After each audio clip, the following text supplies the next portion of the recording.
મહાદેવ હર હર મહાદેવ હર હર મહાદેવ હર હર મહાદેવ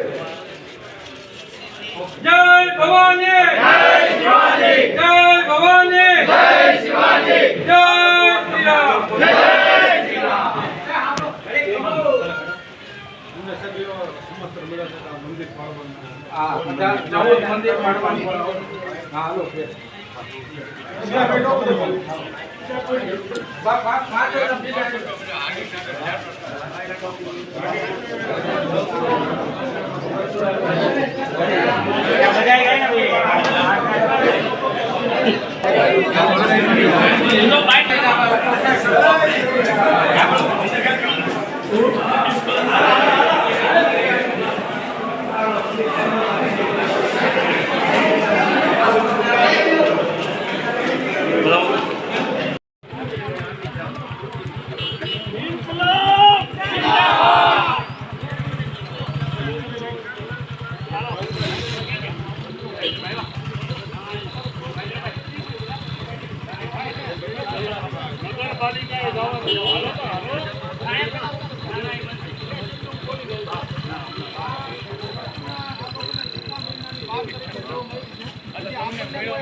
જાણ થતા કે ભાઈ 14 મંદિરો કે જેવા કે અઠીલા હનુમાન, છબીલા હનુમાન, ખોડિયારમાંનું મંદિર, પછી આપણે અંબાજીમાંનું મંદિર, એવા 14 મંદિરોનું આજે અમને વિશ્વ હિન્દુ પરિષદને જાણ થતાં આજે અમે જાણ કર્યું કે ભાઈ આ મંદિરોનો પાડવાનો કોઈ અમને નડતર રૂપી નથી રાજુલાની જનતાને, તો આ મંદિર શું લેવા પાડવા, એ અનુસંધાને આજ અમે આવેદનપત્ર દેવા રાજુલાના તમામ હિન્દુ સમાજના લાગણી ન દુભાય એ કાર્ય ન કરવા માટે આજ આવેદનપત્ર દેવા પ્રાંત સાહેબને આવ્યા છીએ.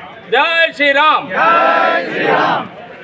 રાજુલાની અંદર આકસ્મિક રીતે કોઈ પણ વ્યક્તિઓ દ્વારા જે 14 મંદિરના નામ નોંધાણા છે, એમાં હનુમાનજીના મંદિર છે, બજરંગદાસ બાપાના છે, તો એવા મંદિરો તોડી નાખવામાં આવે એ પહેલાં અમને જાણ થઈ ગઈ. તો એ અનુસંધાને આજે અમે પ્રાંત સાહેબને આવેદનપત્ર દેવા માટે આવેલા છીએ કે આ હકીકતે કોઈ વ્યક્તિને નડતર નથી તો આને પાડવા શું કામ, અને કોઈ વ્યક્તિને કાંઈ એનાથી ટોર્ચર નથી કે કાંઈ ક્યાંય નુકસાન નથી થતા તો એ મંદિરને શું કામ પાડવા. એક અમારી હિન્દુની આસ્થાનું કેન્દ્ર જે છે મોટા મોટા જે 50-50 વર્ષથી, તો એ મંદિરો શું કામ તમારે પાડવા, એવું કોઈને નુકસાન નથી કે નથી ક્યાંય રોડ ઉપર આવતા, તો કઈ રીતે તમે પાડી શકો, એ માટે અમે આજે ભેગા થયા હતા અને આવેદનપત્ર અમે જય શ્રી રામ. જય શ્રી રામ.